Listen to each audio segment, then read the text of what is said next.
A paz do Senhor Jesus a todos os nossos amigos e irmãos, telespectadores, internautas, que estão ligadinhos na nossa programação Descobrindo os Enigmas da Bíblia. Uma série de programas onde nós estamos aqui respondendo algumas perguntas de nossos amigos internautas que enviaram seus e-mails através do Facebook e também do Twitter. E na medida do possível, no decorrer desses programas, que são uma série de programas, nós estaremos aqui respondendo essas questões que então enviaram para nós. Eu recebi muitos e-mails com uma pergunta muito importante. A pergunta é: quem é os 4 animais que está descrito no capítulo 7 de Daniel, versículos a seguir? O que é esses 4 animais? O que representa esses 4 animais? Então, nós vamos ler a Bíblia Sagrada neste momento. Para nós poder entender, vamos ler o capítulo 7 do livro de Daniel, a partir do versículo 1, para nós entender sobre do que se trata esses animais. Depois daremos então a interpretação. Muito bem, a Bíblia diz assim: no 1º ano de Belsazar, rei da Babilônia, teve Daniel um sonho e visões da sua cabeça quando estava na sua cama, e escreveu logo o sonho e relatou a suma das coisas. Falou Daniel e disse: eu estava olhando na minha visão de noite, e eis que os 4 ventos do céu agitavam o mar grande, quando 4 animais grandes diferentes um dos outros subiram do mar, emergiram-se do mar. O primeiro era como leão. Veja que ele está dizendo que o primeiro era como um leão, não que fosse um leão. E tinha asas de águia. Enquanto eu olhava, foram-lhe arrancadas asas, e foi levantado da terra e posto em pé como um homem, e foi-lhe dado um coração de homem. Olha que interessante.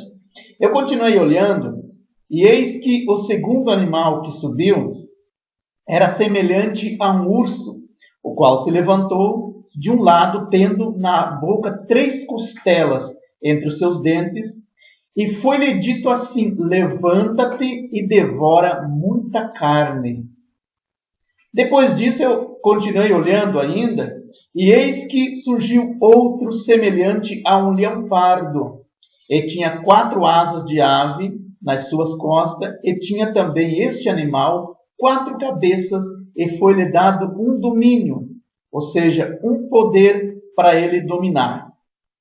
Versículo 7 diz: depois disso eu continuei olhando nas minhas visões naquela noite, e eis aqui o 4º animal. Subiu um animal terrível, espantoso e muito forte, o qual tinha dentes grandes de ferro. Ele devorava e fazia em pedaços, pisava os pés os que sobejava. Era diferente de todos os animais que apareceram antes dele, e tinha 10 chifres. Estando eu olhando isso, admirando o que eu estava percebendo sobre os 10 chifres, eis que entre eles, entre os 10 chifres, subiu um outro chifre pequeno, diante do qual 3 dos primeiros chifres foram arrancados. E eis que neste chifre havia olhos como de um homem, e uma boca que falava grandes coisas. Uma passagem muito importante, porque se trata exatamente de uma visão muito misteriosa, podemos dizer assim. Uma visão que até então, se a pessoa não tiver um pano de fundo histórico de tudo o que aconteceu dali para frente, você não vai conseguir interpretar esta passagem do capítulo 7 de Daniel. Porque até então os primeiros 3 animais, ele não menciona se representa algum país, algum reinado ou algo parecido. Mas é importante deixar claro que se representa reis. Então, a profecia dos 4 animais de Daniel, do capítulo 7 que lemos, é um relato bíblico, segundo o qual, durante o primeiro ano de Belsazar, como nós lemos no versículo 1, ele era rei da Babilônia. E o profeta Daniel, quando teve essa visão em sua cama, então ele teve também um sonho e também essa visão. E ele descreveu então o sonho, daí relatou as coisas que ele viu. É uma narração muito misteriosa. E ele diz que do mar, então, ele viu subir esses 4 animais, conforme nós relatamos. O primeiro, então, para nós ter base para a nossa meditação, era um urso. Ele tinha 3 costelas entre seus dentes. Depois, o segundo era... o primeiro era um leão com asas, melhor dizendo. E o segundo era um urso com 3 costelas entre os seus dentes. O terceiro era um leão pardo, com 4 cabeças e 4 asas de ave. Só para nós não esquecer, para depois nós poder interpretar. É claro que nós vamos ler esses versículos depois novamente, alguns para ir meditando cada animal desse. O quarto, então, que ele viu, era um animal terrível, espantoso, muito forte, tinha grandes dentes de ferro também, e tinha o importante que ele tinha 10 chifres, que será então uma interpretação muito profunda disso no final. Daniel então narra sequencialmente cada um dos animais e também fala o que cada animal desse fez depois. Então Daniel, em sua visão, ele contempla os mesmos 4 reinos que nós vemos, podemos ver no capítulo 2 de Daniel sobre a estátua. A estátua que Daniel interpretou, que é o sonho de Nabucodonosor. Para quem não recorda, eu falei nos programas anteriores, em um desses programas eu falei sobre a estátua. Está inclusive esse vídeo aí no YouTube para quem quiser ver. E eu falei exatamente sobre este sonho. Nabucodonosor, ele sonhou um sonho de uma estátua grande, que tinha cabeça de ouro, peito de prata, coxa de bronze, pernas de ferro e com parte de barro. Só que ele, acordando de manhã, ele não lembrava do que ele tinha sonhado e também não lembrava, e também não sabia a interpretação, é óbvio. Então ele ficou muito perturbado porque ele sabia que era algo muito profundo, era algo muito grave, porque ele ficou perturbado, seu espírito. Por isso ele mandou chamar os adivinhos, os astrólogos, para poder adivinhar esse sonho e também dar interpretação. Só que ninguém dos astrólogos e adivinhos conseguiu interpretar esse sonho de Nabucodonosor, porque era algo dado por Deus, especialmente para Nabucodonosor, porque Deus já contava com a vida do profeta Daniel, que Deus ia revelar para Daniel este episódio. Então, o que aconteceu? Daniel, então, depois que o rei decretou a morte dos sábios e tal, Daniel, então, usado por Deus, ele orou e Deus deu a interpretação. Daniel livrou a morte de todos os outros sábios, inclusive a dele, porque Daniel era tido como sábio da Babilônia. E Daniel, então, dá a interpretação da estátua, que cabeça de ouro, que representava a Babilônia, peito de prata, que representava os medos e persas, também a coxa de bronze, que representava o reino da Grécia, o rei de Alexandre, e também as pernas de ferro com partes de barro, que representavam os reinos futuros, começando desde Roma até os nossos dias hoje ainda, que está para se cumprir os 10 dedos do pé da estátua.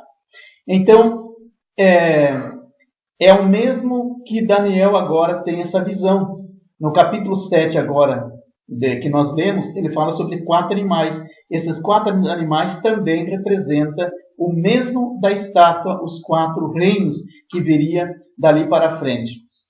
Então vamos entender um pouco melhor. A primeira era então como leão e tinha asas de águia.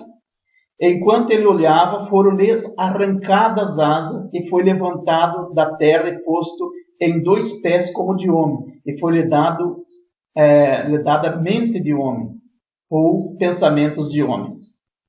Então, o leão com asas de águia. Então vamos aqui traçar uma linha de pensamento. Um leão com asa é símbolo muito adequado para representar a Babilônia. O leão com asas, ele se acha nas obras lá da própria arte que tinha em Babilônia. Era comum a combinação de leão e águia na época desde o reinado de Nabucodonosor na Babilônia. Os outros profetas da Bíblia também se referiam ao rei Nabucodonosor por meio de figuras semelhantes. O leão como rei das feras e a águia como rainha das aves. Então veja que traçando uma linha de pensamento, refletindo sobre a história, dá para nós entender que realmente este leão, ele representa o reino de Nabucodonosor. O leão como rei das feras e a águia como rei das aves. São bem representados em relação ao Império Babilônico. Então, o leão se destaca por sua força, coisas que a Babilônia tinha muito nesta época, porque enquanto a águia é famosa por vigor que ela tem e também pelo alcance dos seus voos, que segundo a história, o reinado de Nabucodonosor foi um reinado muito, muito potente. E a águia, para ter uma ideia, ela voa até, segundo a história, até 3.000 metros de altura. Então ela consegue ver de longe a sua presa e ela desce com rapidez, com velocidade e apanha a sua presa. E nós podemos ver que Nabucodonosor ele cresceu de uma forma muito grande na Babilônia, que ele conseguiu rapidamente se apoderar de todo o território do Mediterrâneo, até o Golfo Pérsico, também até a Ásia Menor e, por que não dizer, o próprio Egito.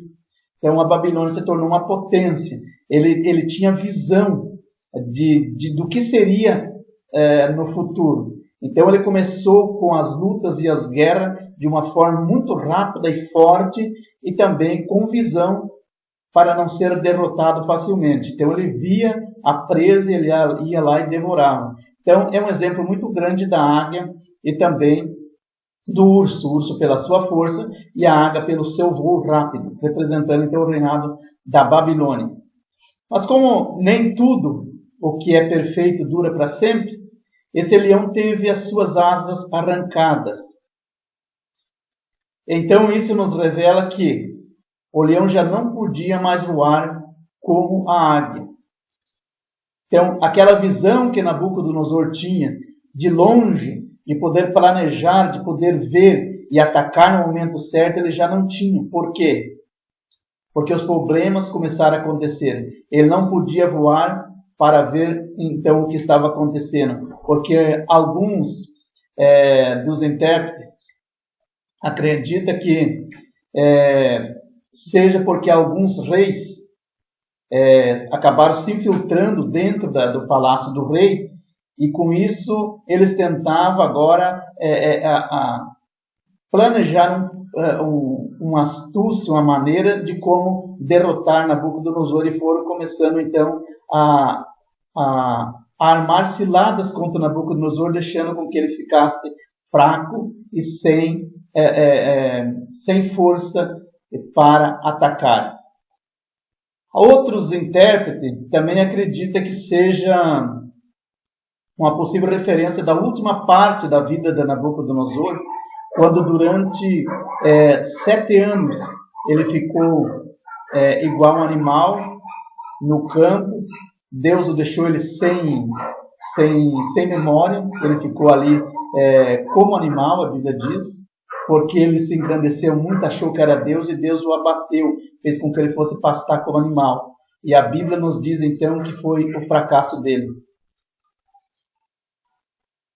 Então devemos entender que, sem dúvida, este era o reino de Nabucodonosor. Esse leão representa então o reinado de Nabucodonosor. Já que o reino Medos e Persa é definido em Daniel 5:28 como sucessor do primeiro reino. Então, viria após o reinado da Babilônia. Então, agora vamos para o segundo animal. O primeiro nós entendemos que é a Babilônia. O segundo animal, diz-nos a Bíblia então: continuei olhando, e eis aqui o segundo animal, semelhante a um urso. Veja que era parecido com um urso. Os animais que ele viu, ele não viu figurativamente como se for realmente o que era. Ele viu como se fosse semelhante, parecido com um urso, o qual se levantou sobre um de seus lados, na boca, entre os dentes, trazia 3 costelas. Ele dizia: levanta-te e devora muita carne. Bom, o urso, Daniel no capítulo 7 pouco interpreta e nem mesmo identifica os primeiros 3 reis, como eu já falei, os primeiros 3 animais. Mas, seguindo aqui uma linha paralela da interpretação da estátua que eu já falei, dada pelo anjo Daniel, que Daniel orou e então Deus revelou a Daniel, também uma linha paralela que nós podemos trazer aqui é sobre o carneiro, do capítulo 8 de Daniel, que é o próximo capítulo, que o anjo também traz a revelação a Daniel, dizendo para ele que este reino era o reino dos Medos e Persas, que é uma visão que Daniel teve do carneiro com 2 chifres. Os 2 chifres representam então os 2 reinados em conjunto, Medos e Persas. Podemos dizer então que este urso é o mesmo que o peito de prata da estátua e também o carneiro com 2 chifres de Daniel 8, que no caso é o Império Medos e Persas. Lá em Isaías, no capítulo 44, verso 28, existe uma profecia que se relaciona, se encaixa muito com o segundo reino. Essa profecia notável é mencionada no momento em que Ciro conquista a Babilônia e liberta o povo de Israel. Em Isaías 44, 28, a Bíblia diz assim, olha que muito interessante essa profecia. A Bíblia diz assim, vamos ler lá em Isaías, capítulo 44, e o versículo de número 28. 44 e 28 diz assim: que digo de Ciro, é meu pastor, e cumprirá tudo o que me apraz, dizendo também a Jerusalém, tu serás edificada, e ao tempo tu serás fundada. Olha que é muito interessante como as profecias se cumprem ao pé da letra. Veja que 1,5 século antes de Ciro nascer, Deus usa o profeta Isaías, que prediz a sua notável participação na libertação do judeu. Ciro deve ter se maravilhado muito por volta do ano 535, quando ele conquista a Babilônia. Ele deve ficar muito orgulhoso, ser orgulhado muito, porque ele descobriu, através das Escrituras, que 150 anos antes dele tomar essa posse, ele nem tinha nascido ainda, Deus já tinha avisado, através do profeta Isaías, que Deus iria levantar um homem persa, chamado Ciro, iria ser o seu pastor, o libertador da nação de Israel. E Ciro, então, no ano 535, ele vence a Babilônia e liberta o povo de Israel. Ele proclamou um decreto que permitiu os judeus cativos regressar à sua pátria. Mais tarde, em 516, ele também foi decretada uma ordem, então, para que Zorobabel e Zacarias reconstruíssem o templo de Jerusalém, que foi destruído por Nabucodonosor. Para quem não se lembra, Nabucodonosor ele invadiu Jerusalém no apogeu do seu reinado, em 605 a.C. Ele levou o profeta Daniel, que nós estamos lendo sobre o livro dele, cativo para a Babilônia, e levou os 3 companheiros dele, que eram Sadraque, Mesaque e Abednego. Levou cativo para a Babilônia. Ele voltou ainda em 597, levou Ezequiel, com aproximadamente 20, 22 anos de idade, para o cativeiro, perto das margens do rio Quebar, uns 80 quilômetros da Babilônia, ele deixou lá. E também ele levou uns 10 mil judeus. Ele voltou ainda em 586, dessa vez ele colocou fogo na cidade, destruiu o templo, que ele fez por Salomão, um templo muito lindo, que agora eu estou mencionando que Zorobabel e Zacarias reconstruíram no 516. Então Nabucodonosor levou aí o restante dos judeus cativos para a Babilônia. Então agora O Ciro, em 535, ele vence a Babilônia, liberta o povo de Israel, e aí se cumpre o que Isaías profetizou no capítulo 44, versículo 28. É muito importante nós entender também que Daniel, ele também fala isso no capítulo 9, das 70 semanas, e a Bíblia diz que ele estava lendo Jeremias capítulo 25, versículo 11 e 12, e também Jeremias também havia profetizado que Israel ficaria cativo por 70 anos, mas que ao final dos 70 anos ele seria liberto. E então de 605 até o 535 se cumpriu exatamente 70 anos. Daniel, por volta do ano 538, ele estava lendo esse livro. Por isso que a profecia do capítulo 9 de Daniel, as 70 semanas, ele recebeu porque ele estava orando. Ele leu o livro de Jeremias e percebeu que o tempo das 70 semanas já estava se acabando. Só que Deus não tinha avisado ainda Daniel, não tinha nem dado sonho nem revelação. Por isso Daniel dobrou o joelho e orou por 21 dias. E aí Deus enviou o anjo Gabriel para então trazer a interpretação a Daniel. 70 semanas estão determinadas sobre o teu povo. Então, Daniel, ele começa ali a falar sobre 70 semanas, que é um assunto que eu já abordei num outro programa. E hoje nós estamos falando então sobre os 4 animais que representam os 4 impérios mundiais da época.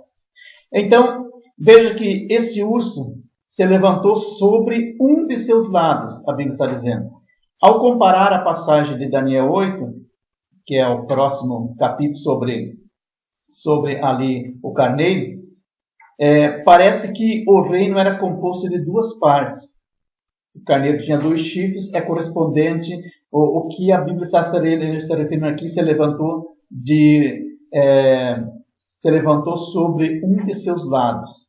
Então, ou seja, havia 2 lados. Então, isso é comparado com 2 reinos unidos, que é, na verdade, Medos e Persas. Os últimos chegaram a ter o poder dominante uns poucos anos antes do duplo império Medos e Persas conquistar a Babilônia. Então, depois chegou já com esse poder culminante e acabaram, então, vencendo a Babilônia, os Medos e Persas. Não se menciona essas costelas na interpretação de Daniel, mas muitos estudiosos as consideram como símbolo dos 3 principais poderes que foram conquistados pelos Medos e Persas, que é a Lídia, a Babilônia e o Egito. Quando você vai ler o capítulo 8, você percebe que quando menciona sobre os 2 chifres que representam esses 2 impérios, não é mencionado o terceiro, mas acredita que o terceiro seja, então, essa conquista dos Medos e Persas, que conquistaram a Lídia, a Babilônia e o Egito, que é sobre os 4 animais que nós estamos lendo neste momento. Então, vamos para o terceiro animal. A Bíblia diz, depois disso, eu continuei olhando, e eis aqui outro semelhante a um leão pardo. Ele tinha 4 asas de aves nas suas costas, tinha também esse animal 4 cabeças, e foi-lhe dado domínio. Olha que importante. Esse leão pardo tinha 4 asas nas costas, como se fosse um pássaro. Tinha também 4 cabeças, e foi dado poder para ele dominar. Então se trata de um rei, de um reino poderoso. Então, o leão pardo, então a semelhança do leão pardo, vamos tentar entender. O leão pardo é um animal feroz e carnívoro. Todos já sabem que ele é carnívoro, ele gosta de matar e comer carne. Então, é notável que, por sua velocidade, que ele é muito ágil, pela sua agilidade de seus movimentos, o poder que teria a seguir, se tratando de império, o poder que teria, então, o império da Grécia. A Grécia, então, é comandada por Alexandre. Eles venceram os Medos e Persas. Então veja que esse leão pardo, ele é feroz, carnívoro, e ele veio para então, acabar com o reinado dos Medos e Persas. Foi Alexandre o Magno, e começou, então, a época que conhecemos como período helenístico. Antes de Alexandre, não se podia fazer referência ao primeiro rei de um império grego como um rei valente que tinha grande poder. Depois disso, foi formado, então, este período helenístico que ficou conhecido no mundo inteiro. Então, este leão pardo, ele representa a Grécia através de Alexandre. É bom que nós entendamos, então, para nós entender um pouco melhor, que Alexandre, em 336 a.C., Alexandre herdou o trono da Macedônia, na fronteira norte da Grécia. O pai de Alexandre, que o nome dele era Filipe II, da Macedônia, já tinha unido seu domínio à maior das cidades e estado da Grécia pelo ano de 338 a.C. Alexandre demonstrou seu temperamento muito evolutivo. Ele era uma pessoa revoltada e ele na época ele já tinha conseguido trazer muitas nações ao lado dele. Os persas haviam humilhado esse Filipe, pai de Alexandre, por um bom período. O Filipe nunca conseguiu vencer os Medos e Persas até então. Só que quando seu filho Alexandre se tornou uma idade de aproximadamente 22 anos de idade, agora seu pai Filipe achou força no seu filho para poder então prosseguir nas suas guerras, porque os Medos e Persas haviam humilhado muito eles nesse tempo. Então Filipe e Alexandre da Grécia começaram então a planejar um plano de vencer os Medos e Persas. Então, em 336 a.C., eles prepararam um exército de aproximadamente 35 mil homens e também procuraram ajuda com outros rivais que odiavam, podemos dizer assim, os Medos e Persas. E unidos, eles então invadiram a região dos Medos e Persas e derrotaram um exército de 200 mil homens do rei Dário II, que era rei da Pérsia nessa época. Esse grande ataque, essa guerra, recebeu o nome de Guagamela, em homenagem a esses homens que lutaram. 35 mil homens venceram 200 mil nesta guerra. Não sabemos se foi providência divina ou não, para se cumprir as profecias, mas isso aconteceu. Mas, infelizmente, podemos dizer assim, 7 anos depois, Alexandre acabou sendo morto na Babilônia, em 11 de junho, em 323 a.C., deixando o império para ser dividido entre seus 4 generais. É bom que nós entendamos que Alexandre, ele não morreu, não mataram ele morreu por uma doença, ele foi até a Babilônia, acabou adoecendo. Diz que, segundo a história dos livros antigos, pode ser até uma malária, porque ele teve uma grande febre. Não se sabe que tipo de febre, naquele tempo a medicina não era tão avançada quanto hoje. Então não se sabia certo, mas ele morreu de uma grande febre que não durou muitos dias, acabou morrendo. Então notamos que a Bíblia descreve aqui que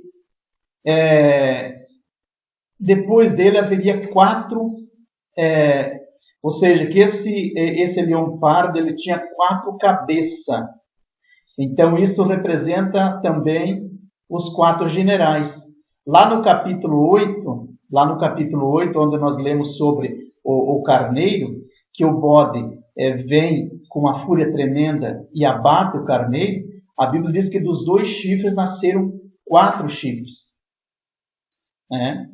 E desses 4 chifres, então, corresponde à mesma profecia agora dos 4 animais, que representa, então, esse leão pardo que tinha 4 cabeças. As 4 cabeças também representam as 4 divisões que houve no reinado de Alexandre. Quando Alexandre morreu, então, esses 4 generais, eles tomaram o domínio e acabaram se dividindo, cada um ficou uma parte daqueles territórios imensos, e cada um ficou governando, então, um estado. Então, notamos que a Bíblia descreve que o leão tinha essas 4 cabeças, que era símbolo perfeito para essa coligação dos 4 poderosos generais que se tornaram fortes, que nada mais era que Cassandro, Lisimaco, Ptolomeu e Seleuco. Bom, para que nós entendamos um pouquinho melhor sobre esses 4 reinos, vou falar rapidamente sobre cada um deles. Cassandro, na verdade, então, ele foi o filho de Anipatro, que foi também um dos generais de Alexandre. O pai dele foi também general de Alexandre e também o filho posteriormente. Após a morte de Alexandre, então, ele dominou o território da Macedônia e da Grécia. Por isso que então houve essas divisões, cada um ficou com um território. Lisimaco foi um guarda-costas de Alexandre, o Grande. Ele era também um macedônio, filho de Agatócles, e era cidadão também da cidade de Pela, que ficava na Macedônia. Ele dominou o território da Trácia e da Ásia Menor. Depois vem então também Ptolomeu, que foi também um general de Alexandre o Grande, que se tornou um sátrapa do Egito. Ele também era macedônio e ele dominou também essa região de 323 a.C. até 283 a.C. Ele foi bem sucedido, fundando também a dinastia Ptolomaica, conhecido no mundo inteiro da época, e que dominou também o território de Israel e também do Egito. Depois, por último, então, veio o outro que era chamado Seleuco Nicator, filho de Antíoco. Ele dominou o território da Síria, Líbano, Irã e Jordânia, estabeleceu o Império Seleucida em 312 a.C. e fundou novas cidades, expandiu reinos, até se tornar até na fronteira da Índia. Mas devido também a um conflito que houve entre o general Ptolomeu, ele transferiu a capital do reino para a cidade de Seleucida, para a recém-cidade fundada chamada Antioquia. Bom, depois deste, que já é um assunto para outra aula, que aqui não está dizendo muito bem claro, mas principalmente no capítulo 8 fala do chifre pequeno.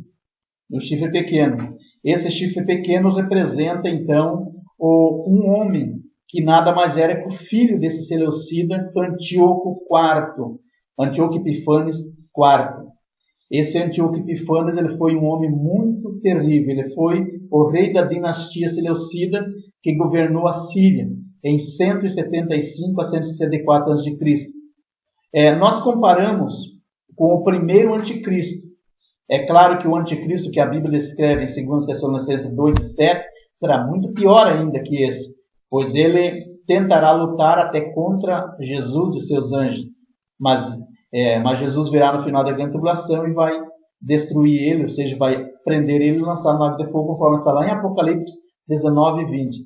Mas esse Antíoco fez coisas terríveis.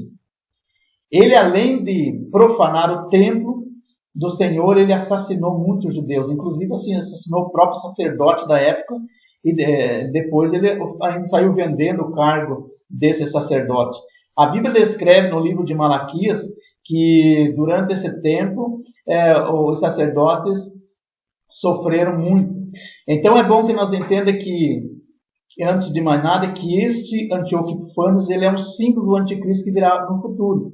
Ele é representado, o chifre pequeno aqui, mas será uma continuação no futuro, onde a Bíblia descreve no capítulo 8 de Daniel que virá um que vai querer lutar até contra os anjos do céu. Então esse Antíoco foi muito terrível. Ele matou um porco, para ter uma ideia, espargiu o sangue em cima do altar e ofereceu ao deus Júpiter, que era um símbolo do pai dele, onde ele fez uma estátua e exigiu que a nação de Israel o adorasse. E o porco para Deus é considerado imundo. Então Deus tirou tanto que a Bíblia diz que Deus retirou o espírito da terra. A Bíblia diz que por 400 anos o espírito de Deus foi retirado da terra. Deus não levantou mais nenhum profeta até chegar João Batista no Novo Testamento. Então, antes de mais nada, é bom deixar claro que, assim como Antíoco Epifanes, Seleuco, Ptolomeu e outros, eles passavam de pai para filho. Então existia, para ter uma ideia, se Antíoco 1, 2, 3, 4, 5 e assim por diante e seguia, como Seleuco I, Seleuco II, por exemplo, enfim, Alexandre I, II, eles deixavam de pai para filho, então o pai colocava o nome do filho mesmo no nome dele. Por isso que às vezes quando você vai ler sobre uma história de Antíoco, para saber qual Antíoco Epifanes que profanou o templo, para se cumprir também a profecia de Daniel capítulo 9, da abominação que Daniel fala ali, esse Antíoco Epifanes ali é o Antíoco Epifanes IV, para que fique bem claro. Como vimos, ele era um descendente de Seleuco chamado Antíoco IV, chamado aqui de o outro chifre, ou o divino. Até então, o Império Seleucídio crescia muito, e ele foi e quis lutar para derrotar a todos os judeus, atingir principalmente a terra formosa que é Jerusalém. Bom, esse animal, ele tinha 4 asas. O leão-pardo tinha 4 asas e era símbolo perfeito, então, para a nação para essas 4. Ele tinha 4 asas e também tinha 4 cabeças. Representavam, então, esses 4 domínios que eu acabei de falar. Vamos, então, para o quarto animal. Daniel 7,7 diz assim. Daniel 7,7 diz assim: depois disso eu continuei olhando nas visões da noite, e eis aqui o quarto animal terrível, espantoso e muito forte, o qual tinha dentes grandes de ferro. Ele devorava e fazia em pedaços e pisava aos pés os que sobejavam, ou seja, os que estavam no chão. Era diferente de todos os animais que apareceram antes dele, e tinha 10 chifres. Então notamos, para nós não esquecer, que ele tinha 10 chifres esse animal. Estando Daniel falando, estando eu considerando os chifres, eis que dentre eles subiu outro chifre pequeno, diante do qual 3 dos primeiros chifres foram arrancados. E eis que nesse chifre havia olhos como de homem e uma boca que falava grandes coisas. Então, esses 10 chifres, ele viu depois. No meio dos 10 chifres nasceu um chifre pequeno. Só que esse chifre pequeno arrancou. Ou seja, quando nasceu esse pequeno, os outros 3 foram arrancados. Como se caísse, mas na verdade foi arrancado segundo a Bíblia. Então, diferente de todos os animais, esse animal era muito feroz, terrível. A quarta besta não tinha na natureza nenhum animal que parecesse com ele. Por isso ele diz que era um animal terrível. Ele não se faz nenhuma comparação com nenhuma, como no caso dos 3 primeiros, que ele falava que a besta era semelhante a um urso, era semelhante a um leopardo, era semelhante a isso, semelhante àquilo. Aqui ele não fala que é semelhante, porque ele viu e ele ficou espantado, porque ele nunca viu na vida dele algo parecido com esse animal. Era diferente de todo. Então o quarto animal aqui representa o quarto reino mundial. E qual o reino mundial que veio depois de Alexandre? A história ensina claramente que o poder mundial que reinou após Alexandre foi o Império Romano, que é um símbolo, então, desse animal feroz, pois fez com que muitas nações se humilhassem a seus pés. Então ele era um animal terrível, diferente de todos, com mais força, mais grande, mais forte. Então, um animal, para ter uma ideia, a Bíblia descreve aqui que ele tinha dentes de ferro, enormes. Então, os enormes dentes de ferro ele pode ser uma referência também da crueldade e a força. Porque o animal feroz com dente de ferro ele pode esmiuçar até o osso. Um animal feroz, como nós estávamos falando antes sobre o leopardo, que devora muita carne, eles tinham suas presas, seus dentes caninos, que podem comer carne, mas não osso. Agora, esse com dentes de ferro, então, ele devora tudo. Ele deixa esmagado. Então, esse animal, podemos dizer assim, que ele rasgava e devorava suas presas com esses dentes caninos de ferro. Assim, Roma tornou-se, como símbolo, Roma tornou-se uma nação muito poderosa. Onde eles iam, eles devoravam as nações, povos, eles humilhavam, massacravam, eles conquistavam, enfim, trazia reis presos, algemados, cegavam, era terrível. Algumas vezes destruía cidades inteiras, para ter uma ideia, como no caso de Corinto, em 146 a.C., eles devoraram ou destruíram por completo Corinto. Outras vezes, reinos tais como a Macedônia e os domínios de Seleucida, que também eles arrasaram, os que eram divididos, como nós estudamos em província, pelos 4 generais. Então, a Babilônia foi terrível. Isso porque não falar que Jerusalém, também no ano 70 d.C., eles também destruíram Jerusalém e acabaram expulsando muitos judeus e matando milhares deles. Então, era muito terrível, ou foi muito terrível, os romanos. Então, a Bíblia diz que eles pisavam os pés do que sobejava, ou seja, o que caía no chão em migalhas, eles ainda pisavam. Quando Roma não destruía e subjugava o povo, eles costumavam escravizar os seus habitantes e vendia suas propriedades e trazia escravo. Na intensidade do seu poder destruidor, Roma ultrapassou os reinos que previamente tinham o domínio do mundo.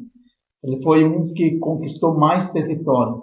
Não podemos esquecer que foi Roma que, como já falei, que destruiu Jerusalém, e é muito importante nós lembrar da passagem que Jesus falou no capítulo 24, versículo 15 de Mateus. Jesus falou para os discípulos e para os judeus, para eles lembrar da profecia de Daniel.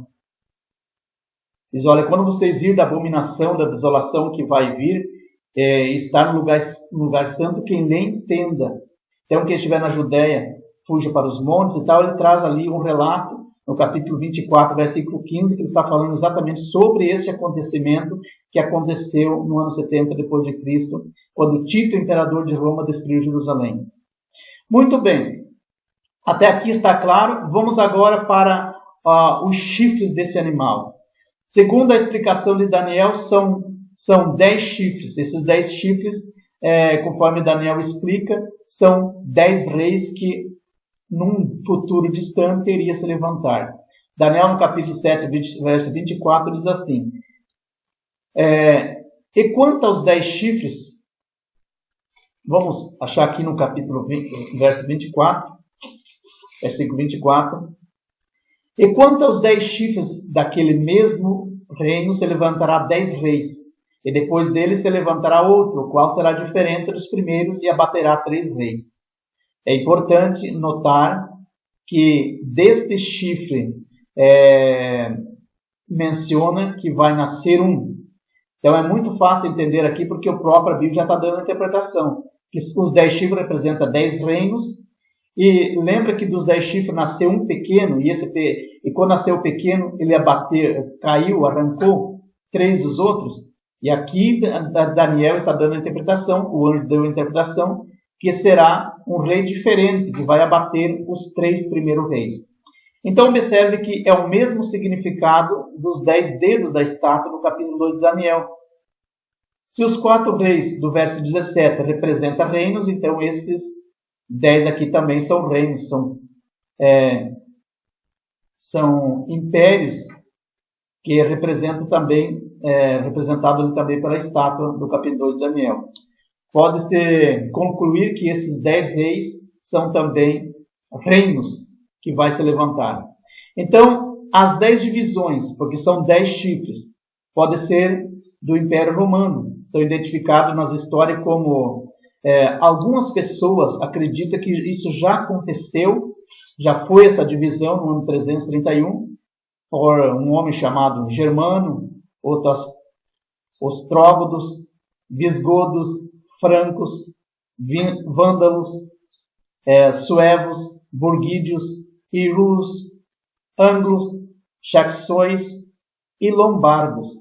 Eles acreditam que essa divisão já aconteceu. Mas eu propriamente acredito que ainda não aconteceu.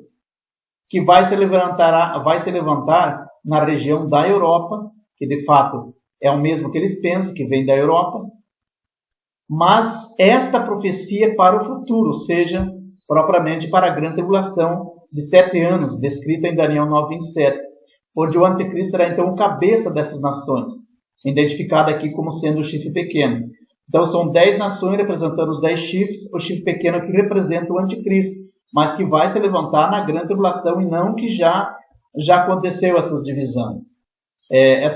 Pode até, como já na história relata aqui, a Roma foi dividido em 10 nesta época, mas eu acredito que no futuro vai se levantar dentre esses povos europeus 10 nações onde o anticristo ele vai ser o comandante dessas 10 nações.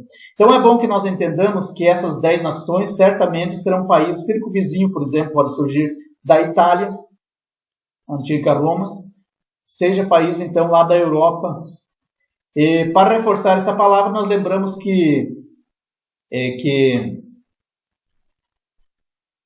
lembramos aos nossos amigos telespectadores, internautas, que a Europa está se unindo. E ela está querendo se tornar um só país. E como seria terrível hoje se tudo isso voltasse à tona? Foi terrível quando Roma dominou naquela época. Então seria como um cenário voltar novamente. Mas tudo isso, infelizmente, está para acontecer. Pois esse último império não será outro a não ser o império do anticristo. Vai ser o anticristo que vai ser o cabeça e vai dominar por esse período de 7 anos, conforme descreve Daniel 9:27. Então, depois que o Império Romano se acabou, por muitas vezes alguém tentou reconstruí-lo. Em todas as vezes foi pessoas que se levantaram na Europa, local do antigo Império Romano. Então, observamos que, por exemplo, o francês Napoleão Bonaparte tentou conquistar o mundo no ano de 1797, através de suas vitórias nas guerras, onde venceu a Austrália, a Inglaterra e também o Egito e a poderosa Rússia. Então ele foi um homem também valente que quis, parece, trazer à tona Roma novamente. Venceu 4 grandes países da época. Por que não falar também do italiano Benedetto Mussolini? Ele foi o primeiro ministro da Itália, né? Também lá de Roma, e tinha pensamentos de acabar com a religião. Olha só, o mesmo se aliou com a Alemanha, o Japão, onde tentaram conquistar o mundo na Segunda Guerra Mundial. Para quem não sabe, a Segunda Guerra Mundial aconteceu de 1939 a 1945, morreu milhares de pessoas nessa guerra. Então, o alemão Hitler, na Segunda Guerra Mundial, se fortaleceu de tal maneira a ponto de provocar a maior de todas as guerras, onde, como uma espécie de anticristo, tentou exterminar o povo judeu. Quando milhares deles foi massacrado, morto, muitos incendiados. Ele causou o holocausto de multidões de judeus na época. Ele foi apenas um sinal de um homem terrível que ainda está para acontecer. Isto é apenas um sinal desse novo império que ainda vai surgir neste mundo. Esse reino se levantará, como já falei, na grande tribulação por Alexandre. Então o Império Romano foi arrasador na época, em suas conquistas. E como já mencionei, o imperador Tito foi um homem muito terrível, destruiu Jerusalém, e isto vai ser apenas um exemplo do que vai acontecer na grande tribulação. A Bíblia diz assim, veja que a Bíblia diz, que o povo do príncipe destruiria Jerusalém. Jesus falou, ou seja, Daniel falou no capítulo 9, versículo 27, que o povo do príncipe que haveria de vir destruiria a cidade e o santuário, e até o fim haveria guerras. Se o povo do príncipe, quem é? O povo do príncipe que destruiu Jerusalém, este povo foi os romanos, em 70 depois de Cristo. Então, se o povo desse príncipe, está falando que o príncipe, então, é romano também. Então ele pertence ao território de Roma. Então, através do imperador Tito, foi destruído Jerusalém, arrasada a cidade e os judeus mortos. Então, este anticristo que vai surgir, também ele é romano. Vai surgir com certeza dos países da Europa. Portanto, sendo muito provável que venha da Itália, antiga Roma, e em nossos dias está se levantando, como já falei, a comunidade europeia, formada por várias nações. Portanto, possui várias cabeças e vários diademas, como tem a besta do Apocalipse 13, versículo 1 a 11, que é a besta, o anticristo.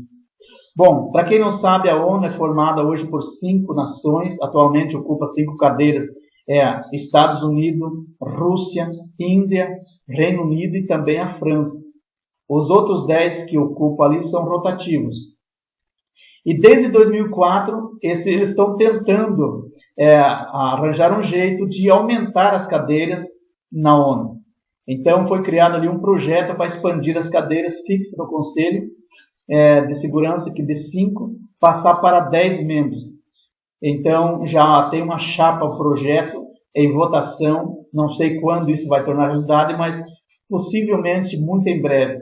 O G4, para quem não sabe, também é formado por 4 países, que é o Brasil, a Índia, a Alemanha e o Japão, que propõe também a criação de 6 novos assentos permanentes no Conselho. Não sei qual se é a ONU ou o G4 que vão conseguir levantar primeiro, mas vai surgir 10 nações.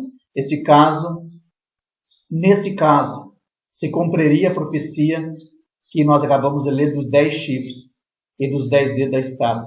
10 nações e o chifre pequeno, o anticristo, sendo cabeça dessas 10 nações. Então, veja o que diz Daniel 7,8. Estando eu a considerar o chifre, eis que entre eles subiu outro chifre pequeno, diante do qual 3 dos primeiros chifres foram arrancados. E eis que nesse chifre havia olhos como de homem e uma boca que falava grandes coisas. Então a Bíblia está dizendo que no meio, para deixar bem claro, no meio dos 10 chifres nasceu outro chifre pequeno, e quando nasceu dos 10, 3 foi arrancado. Isso nos revela que quando o anticristo representado aqui pelo chifre pequeno, assumir o seu governo na grande tribulação, de cara ele vai abater os 3 primeiros reis, ou 3 primeiras nações, que hoje não existe reis, existem nações, governantes, presidentes. Não sabemos o motivo, talvez pessoas que não concordam com o jeito de governo dele, e como ele é usado por Satanás, ele já sabe, ele vai chegar lá e já vai derrubar essas 3 nações. Então, vai ficar 7 nações. E aí se cumpre o que está na Bíblia, lá no capítulo 17 de Apocalipse, onde se cumpre também o que está no capítulo 13 de Apocalipse, que a Bíblia diz que viu, João diz, eu vi se levantar do mar uma besta com 10 chifres e 7 cabeças. Então observe que desses 6 chifres foi quebrado 3 e ficou 7 cabeças, representando também a mesma profecia de Daniel. Eis que nesse chifre havia olhos como de homem, e uma boca que falava grandes coisas. Daniel 7,8. Isso fala de poderes sobrenaturais, meus irmãos. Ouvintes, isso fala de poder natural. Podemos dizer que são demônios que estarão a serviço do anticristo na terra, pois a Bíblia diz que ele terá poder de fazer até fogo descer do céu à vista dos homens. Apocalipse 13:13. Então, algumas pessoas falam que esses olhos representam pessoas humanas, mas eu acredito que é o próprio demônio que estão a serviço do anticristo lhe dando poder, porque ele vai ser um homem natural, igual eu e você, só que Satanás vai estar infiltrado nele, os demônios que darão poder para ele agir, fazer até fogo descer do céu. Então o apóstolo João descreve esse mesmo sistema de governo, só que de uma forma mais detalhada. Nesse caso, o chifre pequeno está relacionado com as 7 cabeças, como eu já falei. E a Bíblia diz então, eu pus-me sobre a areia do mar, e vi subir do mar uma besta que tinha 7 cabeças e 10 chifres, e sobre os seus chifres 10 diademas, e sobre a sua cabeça o nome de blasfêmia. É Apocalipse 13:1. Então a forma de descrever feita pelo profeta Daniel e pelo apóstolo João são um pouco diferentes, mas possuem o mesmo sentido. O que o profeta Daniel chama de chifres, o apóstolo chama de cabeça. Mas, em ambos os casos, todos são reis. Daniel fala que era 10, ficou 7. O apóstolo João já vai direto no assunto, dizendo que são 7 cabeças. Está servindo 7 presidentes que governarão 7 nações. Em Apocalipse 17 e 10, diz que os 7 reis estão distribuídos da seguinte forma, conforme o relato bíblico. 5 foram descartados e existe uma proximidade muito grande entre os 3 últimos reis. E são também 7 reis, como já vimos. 5 já caíram e um existe, o outro ainda não é vindo. E quando vier, convém que dure um pouco de tempo. Apocalipse 17, 10. A Bíblia está dizendo que convém que ele dure um pouco de tempo, até que chega o final da grande tribulação e Jesus venha e prenda e lance no lago de fogo. Bom, o pequeno chifre, o anticristo será o anticristo, esse governo muito terrível. E a Bíblia diz então que ele proferirá, para nós encerrarmos, estamos chegando ao final do programa, a Bíblia diz que ele proferirá palavras contra o Altíssimo e cuidará em mudar os tempos e as leis. Daniel capítulo 7, verso 25. Veja o que diz a Bíblia. Ele proferirá palavras contra o Altíssimo e destruirá os santos do Altíssimo e cuidará em mudar o tempo e a lei, e eles serão entregues na sua mão por um tempo e metade de um tempo. Bom, o anticristo, quando surgir, então, a primeira coisa que ele fará é ir até Jerusalém. Ele vai dizer que é o Messias. Israel espera ainda que o Messias venha surgir, porque eles não acreditam que aquele Messias que morreu seja Jesus. Então, porque eles esperavam Jesus rei, poderoso, que viesse libertar eles, mas Jesus veio com humilde servo, então eles não creram, mandaram matar Jesus. Então eles ainda esperarão o Messias. Então, quando o anticristo chegar e dizer que é o Messias, eles vão pedir um sinal. Dá um sinal de prova. Aí a Bíblia diz que ele terá poder de fazer até fogo descer do céu, como vemos em Apocalipse 13, 2. E aí ele vai convencer a nação de Israel. Então ele vai fazer um acordo de paz com Israel, como já falei, por 7 anos. E durante esse tempo, ele mudará o tempo e a lei. Tudo que ele puder fazer para ofender a honra de Deus, ele fará. Só que na metade dos 7 anos, Israel descobrirá que foi enganado. O mesmo que descreve Daniel nesse texto, um tempo, 2 tempos e metade de um tempo, isso quer dizer 1 ano, 2 anos e mais 6 meses, é o mesmo que Daniel se refere no capítulo 29 e 27, que serão 7 anos divididos em 2 partes, 3 anos e meio de paz e 3 anos e meio de grande tribulação. Então, eles vão se revoltar contra o anticristo. E então, será nesse tempo que o anticristo vai unir-se com 10 nações e entrar em guerra. Talvez aconteça até a terceira grande guerra mundial. A Bíblia diz que morrerá então, conforme está lá em Zacarias capítulo 8 e Apocalipse 16 e 4, vai morrer a terça parte da população do mundo. Ou melhor, a quarta parte da população do mundo. Então, ele vai levantar também um auxiliador, conforme está descrito no capítulo 13, versículo 11, que nós conhecemos como falso profeta. E a Bíblia diz que ele cuidará da parte religiosa. Ele será chamado falso profeta. Ou seja, o anticristo, o anticristo, falso profeta, vai pôr no centro de Jerusalém uma imagem da besta. Ele vai fazer uma imagem do primeiro anticristo, da primeira besta, que é o chifre pequeno. Ele vai fazer uma imagem do chifre pequeno, da primeira besta, e pôr no centro de Jerusalém, e vai exigir que as pessoas adorem. Quem não adorar vai ser morto. Assim como, por exemplo, Antíoco Epífanes fez no passado, que fez uma imagem do pai dele, Júpiter, Zeus, e pediu para que as pessoas adorassem. Quem não adorasse seria morto. O anticristo vai trazer os mesmos requisitos, por isso que é um símbolo do chifre pequeno. Ele será mais ousado ainda. A Bíblia diz que ele vai marcar as pessoas com um sinal, na testa ou na mão. Será tipo assim um código identificador, para que as pessoas possam comprar e vender. Fazer todo tipo de transação, de negócios que possamos imaginar. Será melhor ainda com cartão de crédito, porque ali ele vai trazer todos os tipos de documentos, CPF, identidade, tudo que imaginar, toda conta bancária, tudo vai estar armazenado nesse código, talvez um código